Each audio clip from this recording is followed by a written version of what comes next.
Bueno, ¿qué tal? Buenos días. Profundizando el tema 5, que son los impactos económicos.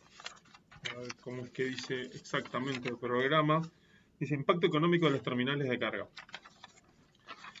La idea de esto es que yo les mandé a hacer un trabajo sobre los distintos eh, tipos de terminales de carga donde se podían llegar a dar, o sea, puerto libre, aeropuerto libre, zonas francas y depósitos portuarios. Aparte de que hay otras terminales de cargas, pero estas son donde se dan mayor cantidad de operaciones. Vamos a un poco a profundizar sobre esto. Lo más importante es que eh, las terminales de carga están en Uruguay, están, digamos, estratégicamente ubicadas o puestas por un motivo particular que es el comercial, obviamente, y el geográfico. El puerto de Montevideo, desde su inicio, tiene una guerra comercial con el puerto de Buenos Aires, históricamente. Por sus condiciones, siempre ha sido un poco mejor el puerto de Montevideo, por su condición geográfica, el puerto de Montevideo comparado con el puerto de Buenos Aires, eh, está mejor ubicado, tiene un mayor calado, no, los sedimentos del río, Argentina padece los sedimentos del río Uruguay y del río de la Plata y del río Paraná en su puerto, entonces eso hace que le tenga que estar un gasto continuamente de mantenimiento y eso lo hace una ventaja comparativa y competitiva entre el puerto de Montevideo con el puerto de Buenos Aires. Aparte, tiene otros aspectos legales y jurídicos que, que son más beneficiosos en Uruguay, que por ejemplo es el puerto libre, que ya lo vimos, que ya profundizamos sobre el tema del puerto libre, que es las mercaderías que ingresan al puerto de Uruguay en condición de puerto libre pueden circular dentro del puerto sin pagar impuestos. Eso en Latinoamérica no hay otra opción que no sea la de Uruguay. Dentro de los puertos o aeropuerto libre están los depósitos aduaneros. En el caso del puerto tenemos varios depósitos aduaneros eh, que pueden ser Montecón, TCP, Bonport, eh, Depósitos Montevideo, Tamer, no sé, Bimalcor, por citar algunos, Blue Browse. En ellos se depositan mercaderías y están en condición de puerto libre, mientras están almacenadas ahí, no están pagando impuestos. Cuando son nacionalizadas, sí pagan impuestos, y cuando son llevadas al exterior o reembarcadas, depende de la empresa que lo haga, si es nacional o internacional, paga o no paga impuesto a la renta. Si en el caso que sea una empresa nacional, deberá pagar impuesto a la renta por el, eh, por el beneficio que generó esa operación. Eso de todos modos lo tienen en el material que les brindé en las diapositivas. Está muy bien redactado y muy bien explicado en la página Enalog. Tienen una explicación muy buena de zonas francas, puerto libre y depósitos portuarios. Eh, tiene las zonas, las zonas francas, los depósitos portuarios y y el puerto libre tienen unos beneficios fiscales que es poder mantener la mercadería allá adentro, dentro de esa jurisdicción, sin pagar impuestos. Eso es un beneficio enorme porque se utiliza como un hub logístico para potenciar la salida de mercadería hacia el exterior o hacia otra parte de Latinoamérica. Por ejemplo, lo que se hace mucho es, vienen, para ponerles un ejemplo concreto, vienen contenedores desde China, se descargan en el puerto en un depósito, esos contenedores, un contenedor carga 60 metros cúbicos promedio de mercadería, porque no puedo ocupar todos los espacios. Donde contamos hablando de un contenedor de 40, ¿no? Carga 60 metros cúbicos, 55, pongámosle, y luego esos contenedores de esa mercadería la cargan en camiones rumbo, por ejemplo, a Paraguay, en tránsito. ¿Está? El camión depende del tipo de remolque, pero hay camiones que cargan hasta 105 metros cúbicos de carga, 110 algunos. Entonces, por ejemplo, de tres contenedores, eso se transborda a un camión, y de tres contenedores yo formo dos camiones. Entonces no necesito transitar con los contenedores y me ahorro un flete. Eso es una de las tantas operaciones que se hacen dentro del puerto, y ustedes ven habitualmente tanto camión paraguayo transitando. También hay camiones paraguayos transitando con contenedores, porque deciden no desconsolidarlo. Lo mismo pasa en el aeropuerto. En el aeropuerto reciben mercadería, la almacenan en depósito. El aeropuerto tiene un depósito especializado en medicamentos, por ejemplo, o en drogas para uso médico. Entonces, desde ahí, por ejemplo, viene una carga grande, se parcializa dependiendo para los determinados lugares y se deriva para Argentina, para Chile, para Colombia, para Ecuador, desde ahí, desde el aeropuerto de Montevideo. Eso es muy bueno porque a las empresas les permite comprar en el exterior y revender o redireccionar desde el aeropuerto de Montevideo. Si bien no pagan impuestos, generan una gran cantidad de mano de obra y un valor agregado, y nos hace especializarnos en logística y vender servicios, que es algo muy bueno. La tributación y aranceles del Mercosur. Cuando una mercadería, es uno de los puntos que pide el programa y que me gustaría profundizar en este caso, cuando la mercadería ingresa a un depósito portuario proveniente, supongamos, de Brasil, con un certificado de origen Mercosur, que esa mercadería es producida y tiene origen Mercosur, o sea, origen brasilero, en las condiciones que lo establece el marco normativo para cumplir con las normas de origen del Mercosur, y luego esa mercadería, por ejemplo, es remitida a Paraguay. No pierde el origen, se hace un certificado, o sea, se puede utilizar el mismo certificado de origen o un certificado derivado del inicial, y lo que hace es mantener el régimen arancel cero. Eso es muy bueno para Uruguay. ¿Por qué? Y porque hay mucha mercadería argentina que pasa por Uruguay, ¿tá? La guardan en un depósito y luego es remitida a Brasil, y viceversa. Y Uruguay está en el medio. Entonces es un aspecto muy importante, no solamente en términos logísticos, sino en términos tributarios, que le permiten a Uruguay, o por ejemplo, también puede ser dirigida, baja en Uruguay, viene una mercadería, dos camiones de un X producto que es producido en Brasil, y luego uno se remite a Chile.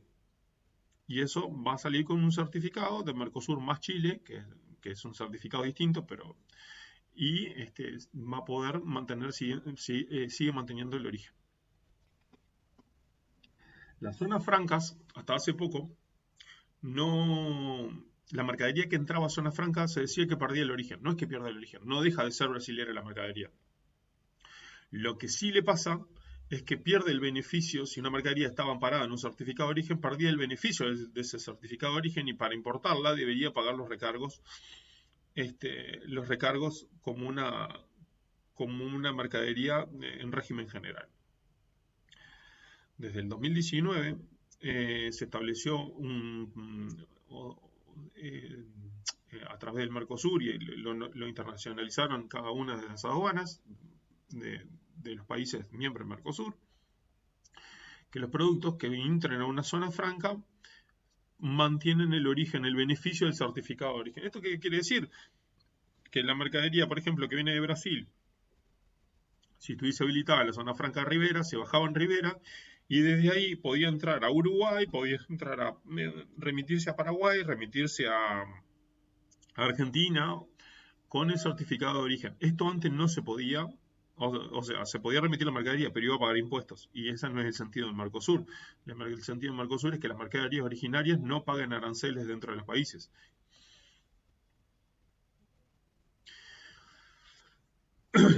Eh, Uno de los puntos comparados, hay que ver el caso, por ejemplo, de Panamá. En Panamá había el problema de la operación de la terminal de cargas, que en realidad no es hay terminales de carga porque se descargan barcos, pero el canal de Panamá tenía un objetivo que es no dar toda la vuelta al mundo, venir hasta Argentina abajo y volver a subir todo por el Pacífico, eh, para llegar a la costa oeste de Estados Unidos o a Colombia. Geográficamente era muy complicado. Entonces, hace muchos años, casi 100 años ya, o más de 100 años, ¿no?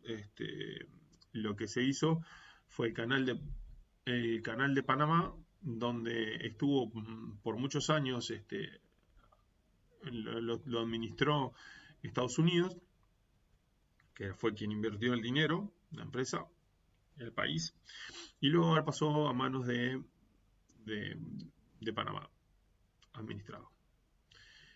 Lo que hacen es, el canal lo que permite es, en una parte estrecha, la más estrecha, que los barcos pasen de un lado al otro del continente sin tener que dar toda la vuelta. Eso tiene un costo que obviamente es muchísimo inferior a generar toda la vuelta al mundo para poder circular por el Pacífico si venís del Atlántico, o del Pacífico o al revés, o viceversa, del Pacífico hacia el Atlántico. En el caso de Singapur, por ejemplo, es otro puerto, o los puertos de Singapur que son estudiados, es la entrada a Asia. Eh, Singapur, eh, mm, todos los barcos bajan ahí, o Hong Kong, son los dos puntos. Particularmente, se han dado casos desde Uruguay, que lo he tenido en carne propia, por eso puedo hablar con propiedad, que las cargas que van dirigidas hacia China, cuando son enviadas por Hong Kong, tienen un transit time, tanto si son enviadas a China por Hong Kong o por Singapur, el transit time estimado son 45 días.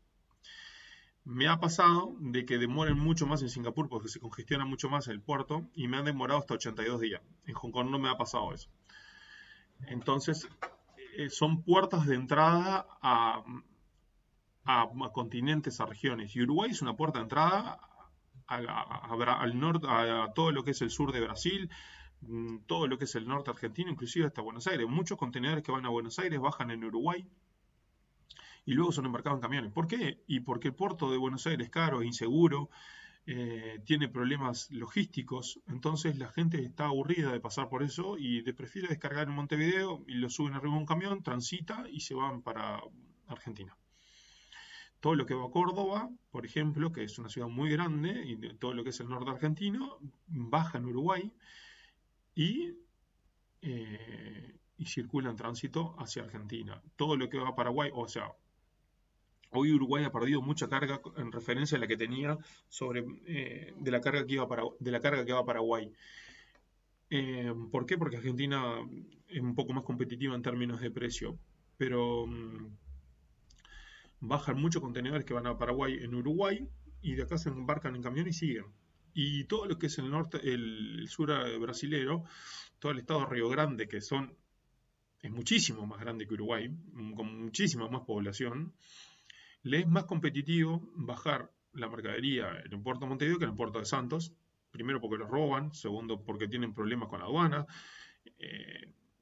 Los robos, los asaltos son una moneda corriente para los transportistas en Brasil y en Argentina, cosa que no sucede en Uruguay.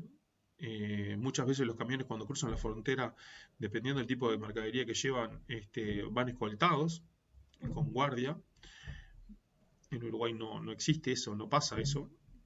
Entonces deciden bajar en Uruguay, almacenan la mercadería en una zona franca, por ejemplo, Y eso les permite, por ejemplo, a una empresa que vende televisores, tener un stock de televisor que en lugar de tenerlo en China, el stock lo tiene a 48 horas de su depósito. Y está en Uruguay, en una zona libre de impuestos. Entonces, cuando tiene una venta, dice, mira, le vendí a tal supermercado, bueno, en 48 horas te entrego. Entonces, cargan en Uruguay y el camión va directo. Entonces, esas son las cosas, los beneficios que tiene trabajar con los puertos, con las terminales de carga de Uruguay. Son relativamente rápidas y eficientes. No tenemos un marco jurídico responsable y seguro. eh, y logísticamente estamos a 48 horas de Brasil, 48 horas de Argentina, entre que se prepara la carga, se arregla y se carga, supongamos un poquito más porque capaz que no hay camión, o que haya un feriado, o que haya un fin de semana. Estamos en 3 días de Chile y estamos a 2 días de Paraguay también.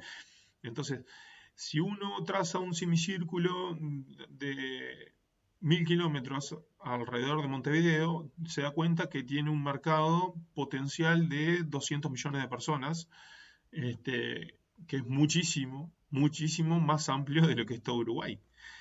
Esas personas consumen de todo, entonces es importante que pasen por Uruguay porque generan trabajo en su tránsito y en la pasada.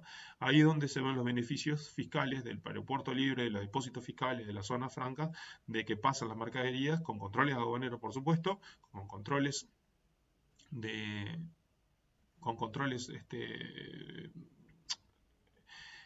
con documentación, con toda la documentación como lo establece, con los trámites necesarios que tiene que hacer, pero pasa la mercadería sin generar problema y generando un valor agregado por parte de nuestras personas que muchas veces acondicionan la mercadería. Miren, uno de los ejemplos claros es que a Uruguay vienen electrodomésticos. Y Brasil tiene una distinta tensión que Uruguay. Muchas veces se le agrega un transformador acá, se le cambia algo, se le agrega se les cambian las fichas a los enchufes también porque son distintas. Entonces, todo eso, aunque no crean, son trabajos que se hacen en Uruguay dependiendo para dónde va la carga. Y viene el cable y se le pone el enchufe de acuerdo a dónde va, o el transformador de acuerdo a dónde va. Y genera mano de obra y genera trabajo y bueno, y bienvenido sea, porque si no lo hacemos nosotros, lo iba a hacer a otra persona. Entonces está muy bueno que podamos generar servicios logísticos y económicos para distintas empresas en el mundo.